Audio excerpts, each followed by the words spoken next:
اللہ رب العزت نے ہمیں بے شمار نعمتیں عطا کی ہیں،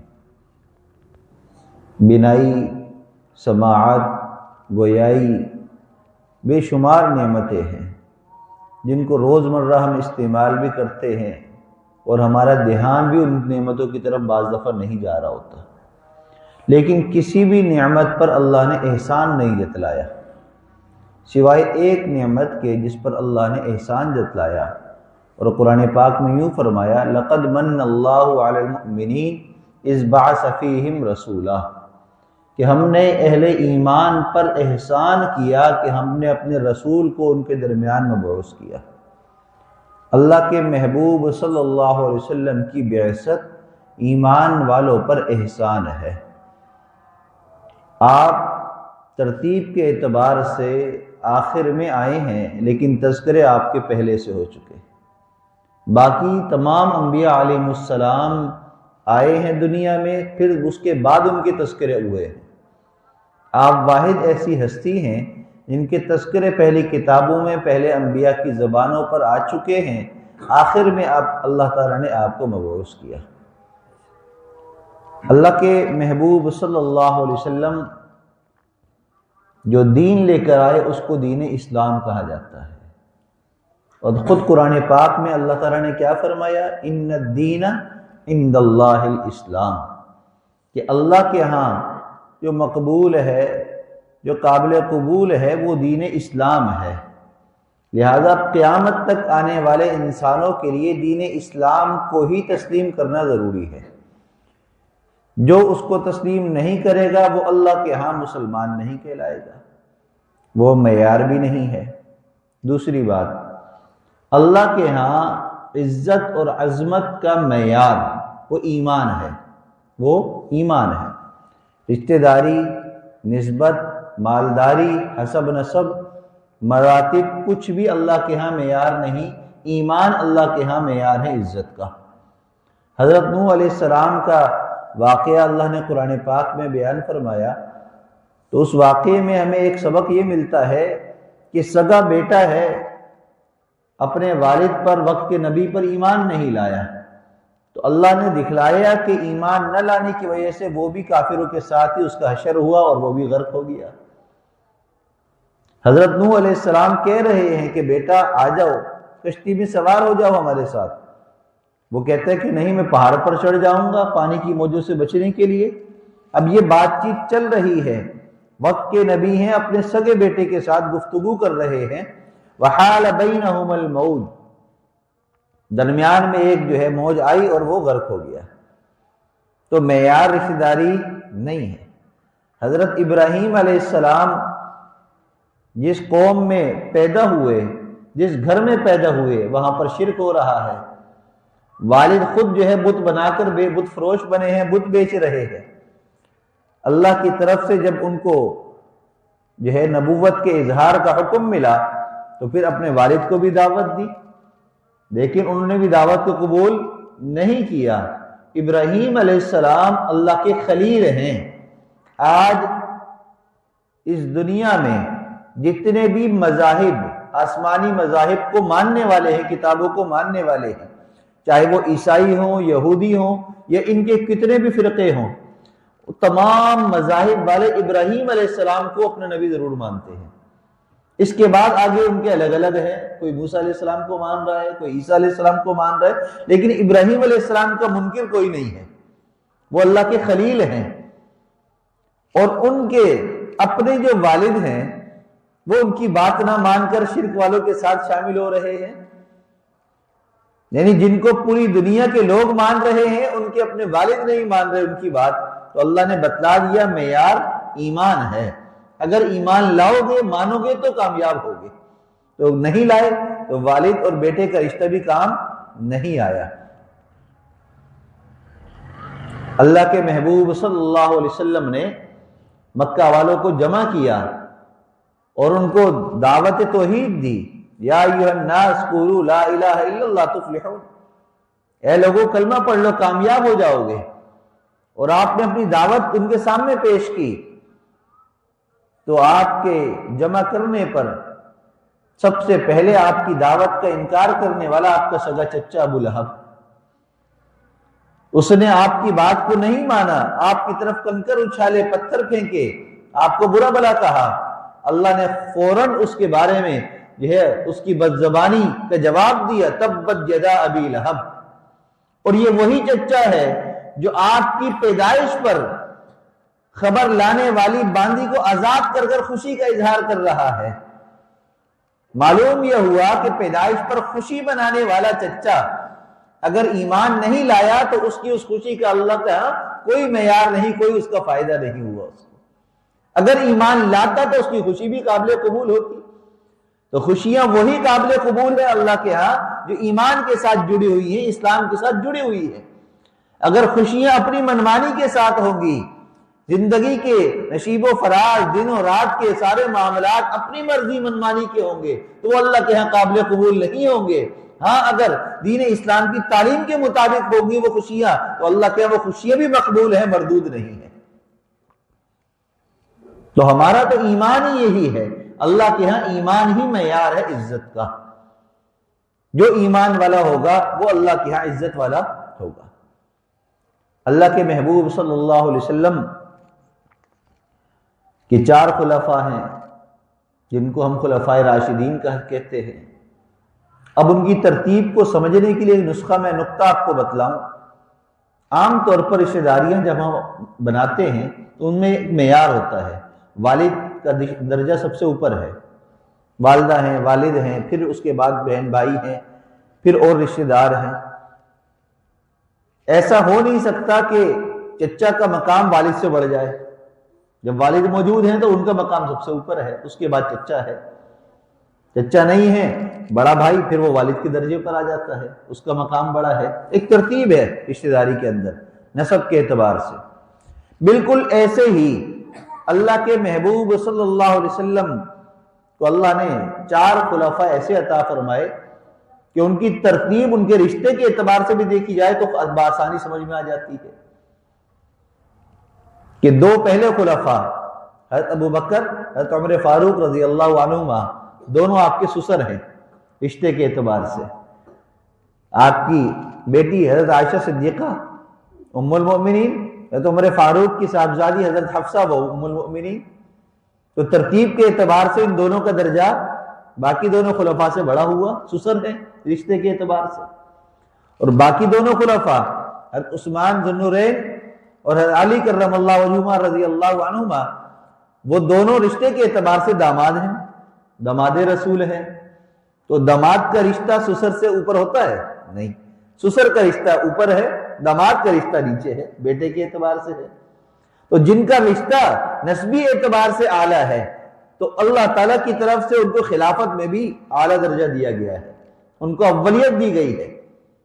اور پھر ان رشتوں کے اندر جو ترتیب ہے اگر ان کو دیکھا جائے تو عمر کے اعتبار سے، رشتے ہونے کے اعتبار سے جو اول ہے اس کا درجہ بھی اول ہے۔ حضرت عائشہ صدیقہ رضی اللہ عنہ کا نکاح آسمانوں پر ہو رہا ہے، حضرت حفصہ سے پہلے ہو رہا ہے، تو ان کا درجہ بھی ابو بکر کا درجہ سب سے پہلا ہے۔ حضرت حفصہ کا نکاح بعد میں ہو رہا ہے تو ان کے والد کے سسر بنے تو ان کا نکاح درجہ ان کے بعد ہے۔ پھر دونوں آخری خلفاء کے اندر اگر درجہ دیکھا جائے تو عثمان غنی رضی اللہ عنہ رشتے کے اعتبار سے بھی بڑے، عمر کے اعتبار سے بھی بڑے، اور آپ کے نکاح میں آپ نے بھی 2 بیٹیاں دی ہیں، اس اعتبار سے بھی آپ کا درجہ بڑا، تو وہ تیسرے نمبر پر۔ حضرت علی کے نکاح میں 1 بیٹی آئی ہیں اور وہ چھوٹے ہیں عمر کے اعتبار سے تو ان کا آخری درجہ ہوا۔ اللہ تعالیٰ نے ہمیں جو دین دیا ہے اور دین کے جو معیار حق ہیں صحابہ کرام، ان کی تمام زندگی کو اگر ہم دیکھیں تو ہمیں دین کی ساری باتیں بآسانی سمجھ میں آ سکتی ہیں۔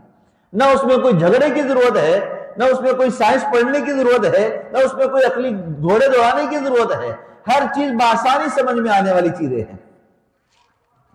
اور دوسری بات، ایک صحابی آئے، فرمایا کہ یا رسول اللہ صلی اللہ علیہ وسلم، اللہ تعالیٰ نے دنیا میں کتنے انبیاء مبعوث فرمائے؟ آپ نے فرمایا کم و بیش 1,24,000۔ اچھا، ان 1,24,000 انبیاء علیہ السلام میں فرمایا کہ انبیاء سارے ہیں 1,24,000۔ دوسرا سوال کیا کہ ان میں سے رسول کتنے تھے؟ آپ نے فرمایا کہ 313 رسول تھے 1,24,000 میں سے۔ فرمایا کہ ان رسولوں میں سے صاحب کتاب اعلیٰ وہ کتنے تھے؟ آپ نے فرمایا 4 کتابیں ہیں، تورات، زبور، انجیل، قرآن پاک۔ اب ہم ترتیب دیکھیں، ہم جو ہے صحابہ کرام کی ترتیب دیکھیں۔ آخری حج کے موقع پر احادیث مبارکہ میں صحابہ کرام کی تعداد جو آتی ہے وہ کم و بیش 1,24,000 ہے، 1,24,000 ہے۔ انبیاء کتنے؟ 1,24,000۔ صحابہ کتنے؟ 1,24,000۔ رسول کتنے گزرے؟ 313۔ تمام صحابہ میں اصحاب بدر، غزوہ بدر جو پہلا غزوہ ہے، پہلی جنگ ہے کفار سے، اس میں صحابہ کرام کی تعداد اجماعی اعتبار سے جو جمہور کا قول ہے 313 کا ہے کہ 313 تھے۔ رسول کتنے تھے؟ 313۔ ادھر اصحاب بدر 313۔ ان 313 کے اندر خلفائے راشدین کتنے ہیں؟ 4 ہیں، اور ان 313 رسولوں کے اندر صاحب کتاب رسول کتنے ہیں؟ 4 ہیں۔ تو اگر دیکھا جائے تو اللہ تعالیٰ نے آپ کو امام الانبیاء بنایا، سرتاج الانبیاء بنایا، سید الانبیاء بنایا، تو آپ میں اللہ تعالیٰ نے تمام انبیاء کے کمالات کو منتقل کیا۔ 1,24,000 انبیاء کے کمالات کو جمع کہاں فرمایا؟ اپنے محبوب صلی اللہ علیہ وسلم کی ذات مبارک میں۔ اور آپ چونکہ معیار ہیں تمام انبیاء کے لیے بھی، دنیا میں بھی اور آخرت میں بھی، تو آپ کو جو ساتھی اللہ تعالیٰ نے دیے جن کو ہم صحابہ کرام کہتے ہیں، تو وہ ان کی تعداد 1,24,000۔ تو گویا کہ اللہ نے آپ میں 1,24,000 انبیاء کی جو صفات داخل فرمائی، ان تمام صفات کو منتقل آپ نے اپنے صحابہ میں کیا۔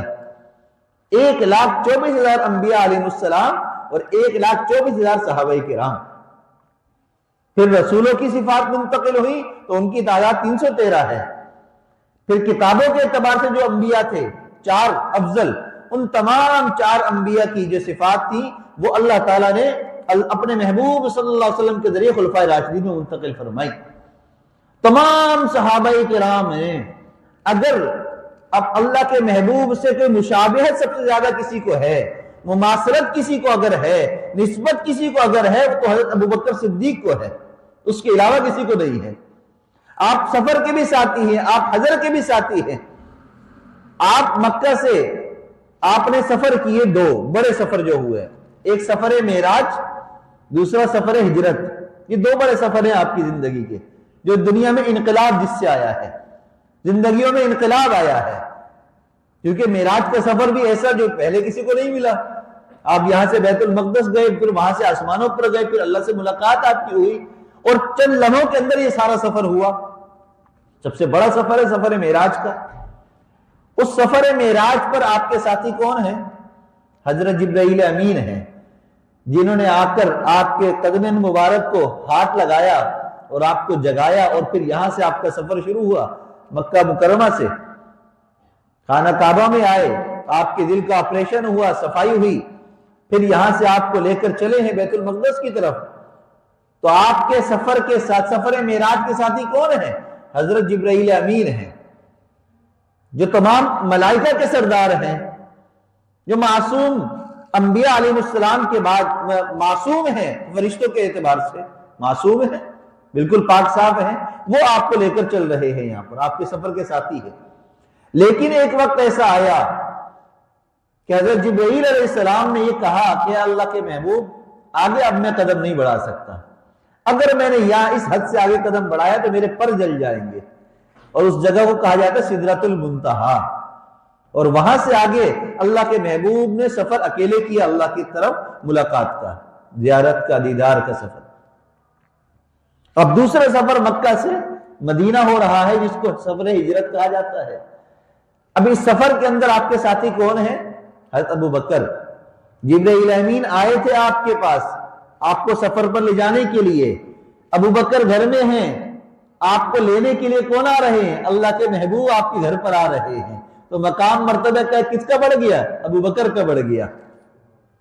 آپ یہاں سے سفر آپ کا شروع ہوا، غار ثور میں آپ گئے، پھر وہاں سے مکہ سے مدینہ پہنچے، کوئی ایک جگہ بھی ایسی نہیں آئی مدینہ منورہ پہنچنے تک کہ جہاں پر ابو بکر نے یہ کہا ہو کہ یہاں سے آگے میں قدم نہیں بڑھا سکتا، آپ کو اکیلے جانا ہے۔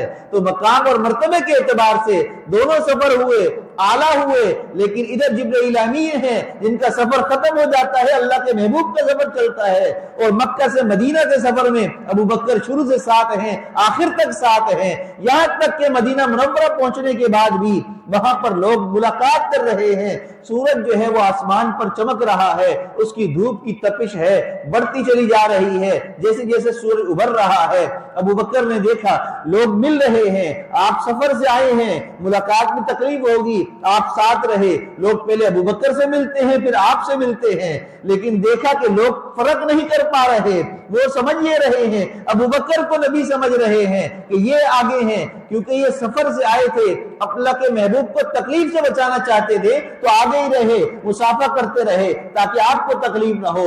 لیکن پھر ایک وقت آیا کہ آپ نے اس بات کا اظہار کیا، جب دھوپ جو ہے تیز ہو گئی تو آپ نے اپنی چادر لی اور اللہ کے محبوب کے اوپر سایہ کر دیا، واضح کر دیا کہ یہ آقا ہے اور میں غلام ہوں۔ تو صحابہ معیار حق ہیں، جس طرح ملائکہ کے سردار حضرت جبرائیل ہیں، اسی طرح صحابہ کے سردار ابو بکر صدیق ہیں۔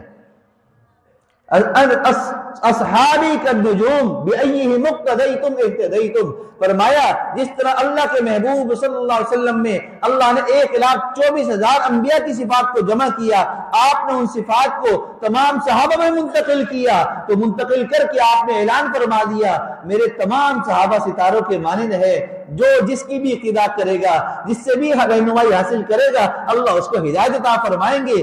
اللہ ہمیں اس معیار حق کو سمجھنے کی اور ان کی اتباع کی توفیق عطا فرمائے۔ وآخر دعوانا ان الحمدللہ رب العالمین۔